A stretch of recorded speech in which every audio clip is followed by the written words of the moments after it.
கோவிந்தா நீ எங்கடா நக்கறையோ கோவிந்தா கோவிந்தா நீ எங்க இருக்கிறியோ கோவிந்தா எங்க இருக்கிறியோ கோவிந்தா செருப்படி மலையானே கோவிந்தா கோவிந்தா திருப்பதி மலையோனே திருப்பதி மலையோனே நீ அரியா பண்டிகரியா கோவிந்தா கோவிந்தா அரிகரி வதனா கோவிந்தா கோவிந்தா ஏ கோவிந்தியா கோவிந்தா கோவிந்தா. அதாவது எண்ணங்கள் சரியா இருந்தாதான் வந்திருக்கிறது யாரு எப்படியாப்பட்டவர் சொல்லிட்டு அந்த எண்ணங்கள் சரி இருந்தாதான் வார்த்தை தெளிவாக வரும். எண்ணங்கள் சரி இல்லைன்னா பல பேர் சிந்தனை இருந்ததுன்னா வந்திருக்க கூடியது யாருன்னு தெரியாது, நல்லவளாம் கெட்டவளாம் தெரியாது. அப்படின்னு தான் கண்டதுக்கு போறதுன்னு அப்படிதான் பேசும். என்ன பண்றது அதான் சொல்லுவான், திருப்பதி மெரியா பாதம் சிவனடி வணங்கா சென்று சொல்லுவாங்க. திருப்பதியே தெரியாத ஒரு ஆள் போல தெய்வம். அங்க வாழக்கூடியவர் யாரு எப்படியாப்பட்டவரும் தெரியாத வாழ்வார். ஆனா யாருன்னு தெரியுதா? ஆனா இங்க எதற்காக கூடியிருக்கிறார்கள்? எதற்காக கூடியிருக்காங்கன்னா ஒன்னும் புரியலைங்க. முனீஸ்வரனுக்கு தெருக்குத்து வச்சிருக்காங்க. அதாவது முனியப்பனுக்கு அபிஷேக ஆராதனைகள் செய்து அதோட விட்டால் பெருமை தராது என்று இந்த ஊரில் உள்ள அனைவர்களும் சேர்ந்து இங்கே குலதெய்வமாக வணங்கக்கூடிய அவர்களுக்கு ஒற்றுமையாக இருந்து அரவணைத்து தேர் திருவிழா நடத்தி பொங்கல் இட்டு அப்பனுக்கு அபிஷேக ஆராதனை செய்து அதே அருகாமையில் இருக்கக்கூடிய கள்ளக்குறிச்சி மாவட்டம் திருக்கோளத்தை சேர்ந்த காட்டு இடையார் நன்னகரத்தில் வாழ்ந்து வரும்படியான ஸ்ரீ ஐயனார் நாடக சபா கம்பெனி உரிமையாளர் அதே புனைப்பெயர் கொண்ட ஐயனார் அந்த குழுவினர் அழைத்து வைத்து இன்று ஓரிரவு கேளிக்கை வைத்திருக்கிறார்கள். அப்படி கேளிக்கை வைத்திருக்கக்கூடிய அந்த இந்த ஊரை சேர்ந்த அன்பர்களுக்கும் இந்த நாடகத்தை வைத்துள்ள அந்த குடும்பத்தை சார்ந்தவர்களுக்கும் அந்த முனியப்பன் அவர்கள் இல்லத்தில் அமர்ந்து பொன் பொருள் செல்வம் அனைத்து கொடுத்து நோயற்ற வாழ்வே குறைவற்ற செல்வம் வாழ வேண்டும் என்று அந்த முனியப்பனை வைத்து வணங்க கேட்டுக்கொள்கிறேன். ஆனால் வந்தது யாரும் தெரியுமா? இல்லைங்க, புல்கலர்ல வந்திருக்கிறீங்க. இது கதை சொல்லலாம், நிறைய இருக்கு நேரம். சாமி இட்லி ஆறி போட்டு சுட்டுட்டே இருக்காங்க. சட்டினி கொதிக்குது. அப்படி சாணி போடுறாங்க. கொஞ்சம் சீக்கிரம் வா சாமி. இப்ப நீ சொன்ன பாத்தியா, சாணம் அப்படின்னும் போது அது பொதுவா சொல்றது, நல்ல வார்த்தையா சொல்றது. நீ ஒரு சொன்ன பாத்தியா சாணின்னு, இதுதான் எல்லாமே சேர்ந்து சொல்றது. சாணம்ன்றது கோமாத சொல்லக்கூடிய சாணம். அந்த சாணம் ஒரு புனிதமானது. அது ஏன் வீட்டுல தெளிக்கிறாங்கன்னா, காலையில எழுந்த உடனே அந்த மாடாகப்பட்டது புல் பூண்டு செடிகளை மேயக்கூடிய தன்மை உண்டு. அந்த புல் புடியில என்ன விதமான அதாவது மருத்துவம் அடங்கியிருக்கிறது. அந்த அடங்கக்கூடிய அந்த சாணத்தை தெளித்து அங்க வாசலை போட்டு அதை மெரித்து சென்றால் நம்மளை பிடித்திருக்கக்கூடிய நோய் நொடிகள் தகலும். புரியுதா? அதற்குத்தான் வீட்டுல அந்த காலத்துல இருந்து இப்ப சில பேர் தண்ணி தெளிக்கிறாங்க போறாங்க, அது வேற விஷயம். அந்த காலங்கட்டும் இந்த காலத்து வரைக்கும் சில வீட்டுல சாணம் எடுத்து இது பண்ணுவாங்க. ஏன்னா எந்த ஒரு பெண் மாதர் அந்த சாணத்தை சொல்றாங்களோ அவங்களுக்கு எந்த வியாதி இருக்காது. கோ என்று சொல்லக்கூடிய அந்த மாயவன், அதாவது மாடுகளை மேய்க்கக்கூடிய நான், அவர்கள் வீட்டிலே அமர்ந்து செல்வங்களையும் எல்லா வளங்களையும் கொடுத்து எல்லா ஆசீர்வாதம் கொடுப்பேன். அது மட்டும் இல்லாதுன்னா, இப்போ ஒரு பொண்ணையும் மாப்பிள்ளையும் அழைச்சிட்டு வராங்க, என்ன எடுப்பாங்க? அங்க ஆரத்தி எடுப்பாங்க. ஆராத்தி எதுக்கு எடுக்கிறாங்க? நல்லா இருக்கணும்னு தான் எடுக்கிறாங்க. அதெல்லாம் அதான் ஏற்கனவே காலத்திலே சொல்லி வச்சுக்கலாம். சில பேர் என்ன பண்ணுவோம்னா திஷ்டி ஓம்பல் இருக்குன்னு சொல்லுவாங்க. அது காரணம் கிடையாது. அதாவது வெத்தலை இருக்குதா, அது ஒரு மருத்துவம். சுண்ணாம்பு இருக்குதா, அது ஒரு மருத்துவம். அதுல எரியக்கூடிய தீ இருக்குது பத்தியா, அதுல ஒரு மருத்துவம். என்னன்னா ஒரு அதாவது சின்னாம்பை கரைத்து அதுல மஞ்சளை சேர்த்து அதுல சூடத்தை வைத்து அதுல வெத்தலை வச்சு ஏற்றும் போது அந்த மூணுல இருக்கக்கூடிய நறுமணங்கள் சேர்ந்து ஏறும் போது ஆலாத்தி எடுக்கும் போது எங்க இருக்கக்கூடிய கிருமி நாசிகள், கல்யாணத்துக்கு போவோம் எதுக்கு போவோம், நம்ம உடல்ல கிருமி நாசினி இருக்கும். அந்த அந்த முகத்துல மூந்த உடனே அதுல கிருமி நாசினி உடம்புல விட்டு நீங்கி போடும். அதுக்குதான் ஆலாத்தி எடுக்கிறது. இது ஒண்ணு வேற எதுக்கும் எடுக்கிறது கிடையாது. புரியுதா? சரி, இருந்தாலும் வெகு நேராக விட்டது.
புரியலைங்க. அதாவது திரேதா திரேதா தோபரை தோபரை இது கலியுகம்.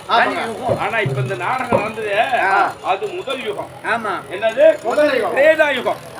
அப்ப வந்து என்னுடைய பெயர் அப்ப என்னன்னா மகாவிஷ்ணு ஸ்ரீ நமோ நாராயணமூர்த்தி. அதாவது அந்த காலத்திலே அந்த முதல் அவதாரத்திலே எத்தனை அவதாரம் எடுத்தேன்னு தெரியுமா? தெரியும். அதாவது 6 அவதாரம். பகவானாகிய கூடிய நானு இந்த 4 யுகத்திலே 10 அவதாரம் எடுத்திருக்கிறேன். அதிலே முதல் யுகம் என்றது கிரேதா யுகம்.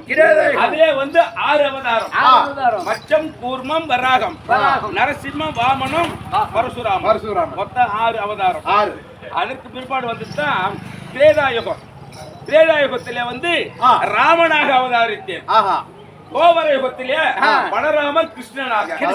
இப்ப நடக்கக்கூடிய கல்கி அவதாரம் தெரியுமா? அதான் திருப்பதி வாழறார் தெரியுமா? ஏழுமலையா சீனிவாச பெருமாள் கல்கி அவதாரம். புரியுதா? அப்ப முதல் அவதாரமாக 6 அவதாரம் சொன்னேன். அந்த 6 அவதாரத்திலே முதல் அவதாரம் தெரியுமா? என்ன அவதாரம்? குண்டத்தடி மாக்கக மாமரை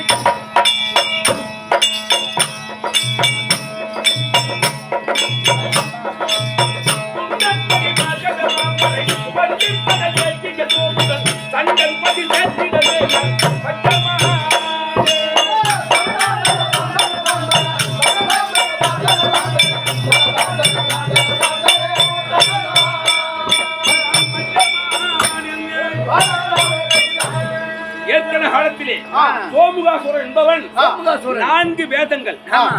யார் 4 வேதங்கள்னா இந்த உலகிலே இருக்கக்கூடிய 884 லட்சம் ஜீவபேதங்களை படைக்கக்கூடிய ஒரு ஆளை நிர்ணயம் பண்ணியான். யாருன்னா என்னுடைய தொப்புள் கொடியிலே வளர்ந்த யாரு? உங்க தொப்புள் கொடியில யாரு வளர்ந்தாங்க சொல்லுங்க. தாமரை பூலே மலர்ந்தவன். தாமரை பூலே மலர்ந்தவர் யாரு?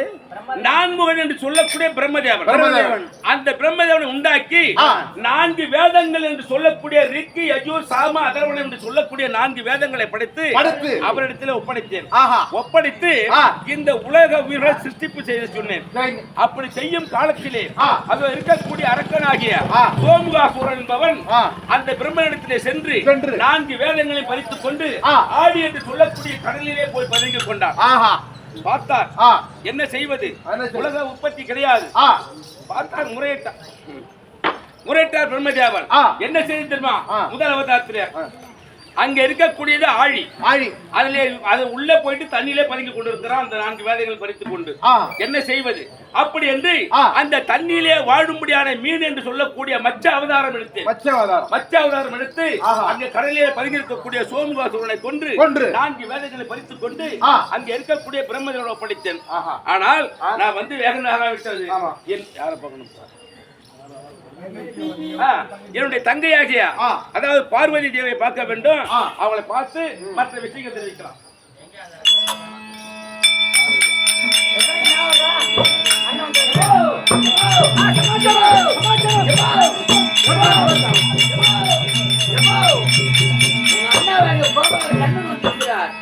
உங்க அண்ணன் எங்கள் அண்ணன் எம்பெருமான் கோபால கண்ணன்.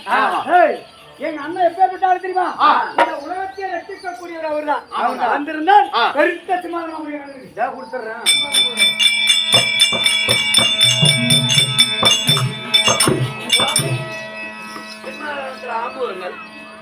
அவருங்க ஒன்னு வர முடியாது பக்குனு கேட்டு அண்ணா அம்மா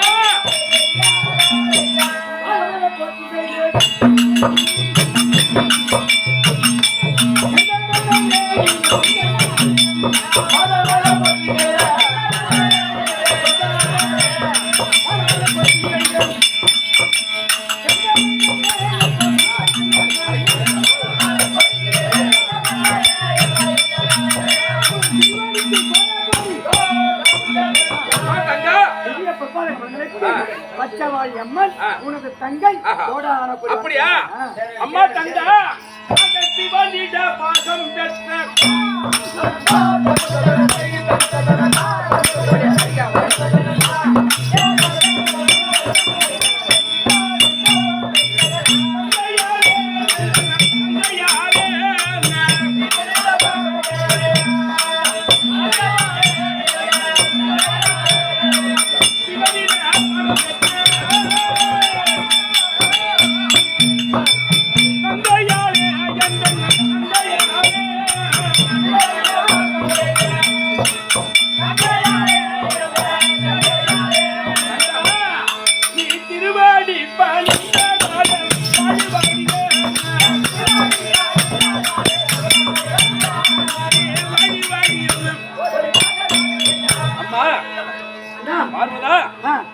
இந்த உலக மாதாணி சாதாரண ஒரு இது கிடையாது. முதலிலே உலகத்திலே முதலாக தோன்றி ஓம் சக்தி என்றாக பிறந்தாய். ஆங்காரி ஓங்காரி ரீங்காரி அப்படி என்று சொல்லக்கூடிய பழைய பேர் உனக்கு. முதல் உனக்கு ஓம் சக்தி தான், ஆதிபரா சக்தி. அப்படி பிறந்து இந்த உலகத்தை படைத்து தேவர்களை படைத்து எல்லாமே இந்த உலகத்தை காத்துக் கொண்டிருக்கிறார். ஆனால் என்னுடைய பாதம் பணிந்தவர்களால் என்னுடைய மைத்துனன் ஆகிய கைலாய வாசன் பரமனுடன் என்றும் நீடூழி காலம் வாழ்வாய் என்று ஆசீர்வதிக்கிறேன். நீடூழி காலம் வாழ்வாய். நீடூழி காலமாக பரமனோடு சேர்ந்து வாழ சொல்றீங்கன்னா பரமனுக்கும் எனக்கும் வாக்குவாதம் ஏற்பட்டு எனக்கு சாபத்தை கொடுத்து எப்படி கொடுத்தார் என்றால், அடியே பார்வதா வேதங்களை கேட்கிறாய், கோபமாக விட்டது அதிகரிக்கிறது அப்படி என்று பச்சவாளி அம்மனாக போக்கிறது. ஏன்னா தப்பு கிடையாது. உங்களுக்கு இது வரைக்கும் வந்து ஒரு வருஷமாவது 6 மாசமாவது 3 மாசமாவது சேர்ந்து வாழ்ந்ததே கிடையாது. அவர் ஒரு வாதுக்காலம், நீ ஒரு வாதுகாரி. அவங்க உங்களுக்குள்ளே வந்து பேச்சு உண்டாகி அதனுடைய சண்டை உண்டாகி அவர்கிட்ட பிரிந்து மறுபடியும் ஒரு இடத்துல வளர்ந்து அப்புறம் மறுபடியும் சேருவது வழக்கம். அப்படியா இருந்தாலும் இன்று நடந்த விஷயம் என்னது? பரமனிடத்திலே கேட்க, ஏ பரமனே, சாபத்தை படிக்கிறாயே தன்னந்தனியே எப்படி இருப்பது என்று கேட்டு, அவரோ பேசக்கூடிய பொருள் 5 பொருள்களை கரத்திலே கொடுத்து பத்திரமாக வைத்து தியானம் செய்தால் மீண்டும் இலவாக வருவார் தெரிவித்தார். அப்படி அபண்டமாக தியானம் செய்கிற நேரத்திலே அந்த பண்டார பெட்டியாக வைத்து தியானம் செய்து 2 நேத்திரங்களை மூடிக்கொண்டு அந்த நேரத்திலே யாரோ ஒரு 2 அரக்கர்கள்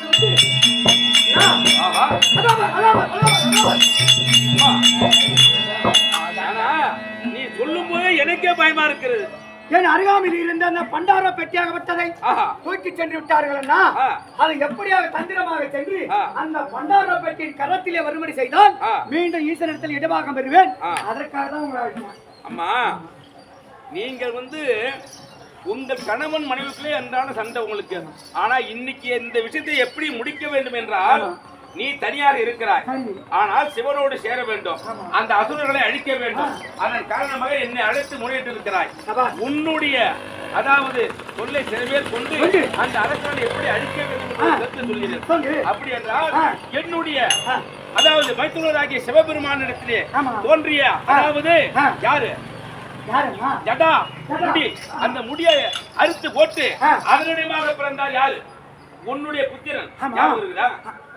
யாரு ஞாபகமே இல்லண்ணா, நீங்க சொல்லுங்க. வாழ்முனி, வாழ்முனி,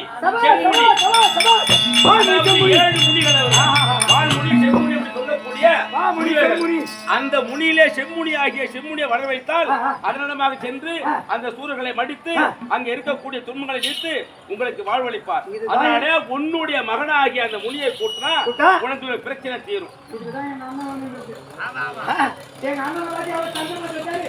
இப்படியாக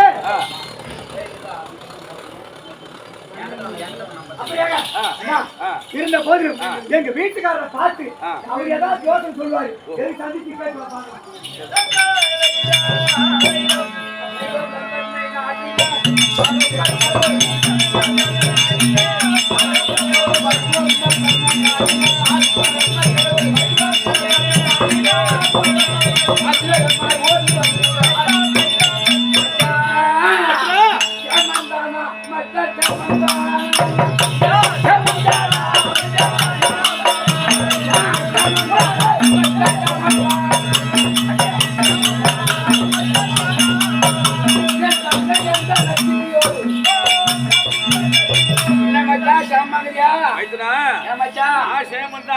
உன்னை பார்த்தா அங்க அங்கேயும் வீங்கி போடவே தெரியுது. ஆளை பார்த்து கண்டிப்பா தண்டிப்பா வீங்கி போயிருக்கு. யாருகிட்ட என்ன வாங்கணும் தெரியல. மச்சான் உடம்பு மட்டும் பொசு ஏன்னா நீ திருவோடு இருக்கிறவரு, உனக்கு எதுவுமே கிடையாது. கூடியவர், நீ பிச்சை எடுத்து சாப்பிடக்கூடியவர். அதனால உனக்கு உடம்பு அப்படி இருக்கலாம், எனக்கு இப்படி இருக்குது. ஆனா காரணம் என்ன? யாரோ உலகப்பட்டவன் ஆகாய சுரனும் அக்னி சூழாகப்பட்டவன் இருவரும் ஓடி வந்து என்னிடத்தில் வேளாண் இதை கேட்டார்கள்.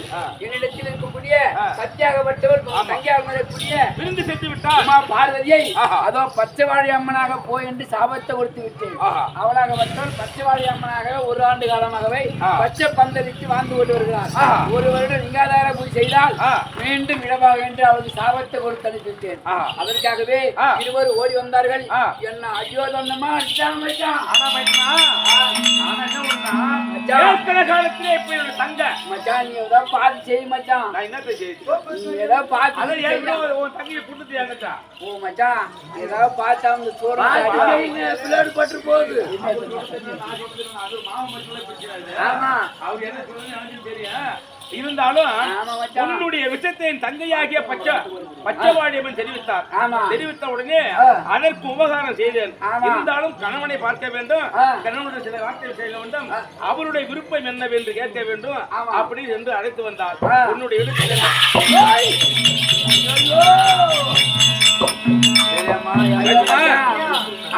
அவனுக்கு பாத்தியா இந்த பியாவார பணியாட்டு மாதிரி ஆட்டணும் மச்சான். நான் என்ன சொன்னா, இதுக்கெல்லாம் வாங்கட்டிய பொருள் இருக்குது. ஆமா, முற்பணம் பண்ண சிசு பாலகன் இருக்கிறான். தெரியாமலே நான் என்ன வச்சுக்கிறேன், அதாவது என் கையில 32,000 அவ புரிஞ்சு போட்டான். ஆமா, நான் இருப்பது தனியாளாகிறேன். ஆமா, என் பக்கத்துல இருந்து இந்த குண்டு வரனாங்கிறான். ஆமா, அது பக்கத்துல நந்தி வச்சு உட்காந்து கிடக்குறான். ஆமா, நான் யார வச்சு என்ன பண்ண முடியும்? அதாங்க வரப்ப ஒண்ணுமே இல்லை மாமா, கிடையாது. ஆமா, ஆனா இருந்தாலும் உனக்கு தவ வலிமை இருக்கிறது. தவ வலிமை. ஆமா ஆமா, அதனால எதை வேணும்னாலும் உனக்கு ஒப்பனம் செய்யக்கூடிய திறமை உனக்கு இருக்கிறது. ஆமா,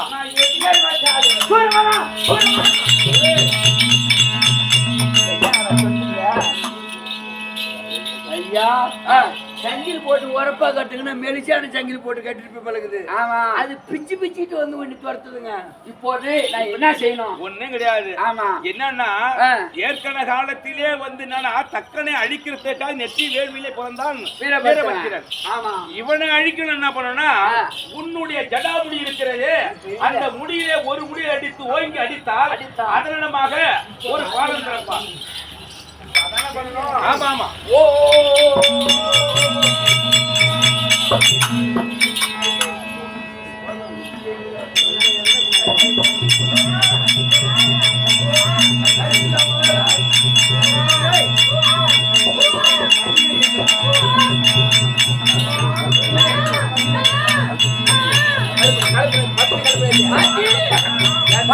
கல்புரம் கல்புரம் கல்புரம் பாட்டி 200 ரூபாய் பணம் வைக்க சாமிக்கு பாட்டி 200 ரூபாய் பணம் வைய போய்தா போடுங்க எல்லாரும் போய்தா போடுங்க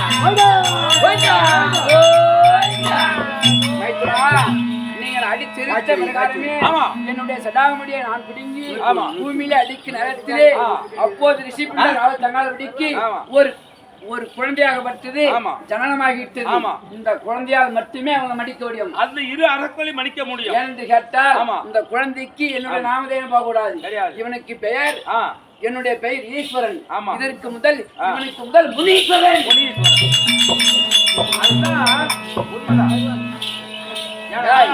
இப்ப எல்லாரும் பாத்துருப்பாங்க எல்லா இடத்துலயும் பஞ்சவாடி மடத்துல வந்து 7 பேர் இருப்பாங்க. 7 முனி இருப்பாங்க. அதுல முக்கியமானவர் தான் வந்து செம்முனி. எல்லா முனிவரை விட இந்த முனிக்கு தான் ஆங்காரம் அதிகம். அதனால இந்த செம்முனி சென்று அந்த அதுல அழிக்க வேண்டும். அதனால நீ பயப்பட தேவையில்லை. அதனால உன்னுடைய மனைவியை கூட்டு உன்னுடைய மனைவியை கூட்டு உன்னுடைய புள்ளை அழைத்துட்டு வா என்று கூப்பிடு.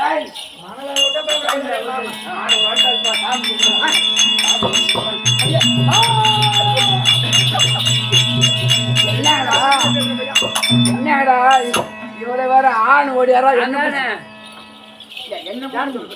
பிடிச்சி முழுடா பச்சைவாழி அம்மனாகவே சாது கொடுத்து அனுப்பிவிட்டேன். இப்போது தேவருக்குரிய தீர்க்க வேண்டும். மும்மூர்த்தி தேவன் அவனாக வட்டம் அடித்துக் கொண்டு வருவான் என்று கேட்டால் தேவருக்குரிய தீர்ப்பு தேவருடைய வேலை. அதனால என்னுடைய சடாமுடிங்க என்னுடைய சடாமுடியை பிடுங்கி பூமியில என்னுடைய நாமதேயம் ஒரு குழந்தை வந்துட்டது. அந்த குழந்தை பேரோ முனீஸ்வரன் அப்படின்னு நாமதேயத்தை வைத்திருக்கிறோம். அப்படியாப்பட்ட முனீஸ்வரனை கூப்பிட்டால் கட்டாயம்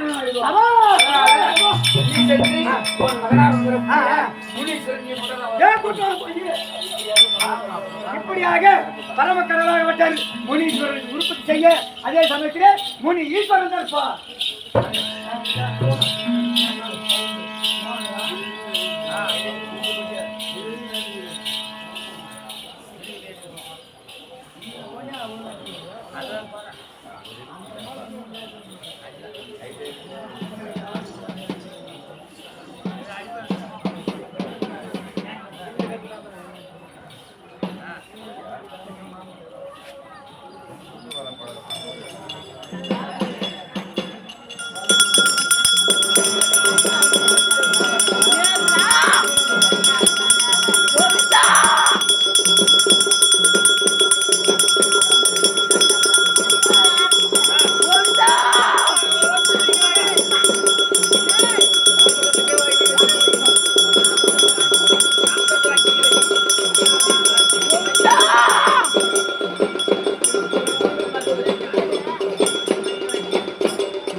ஆ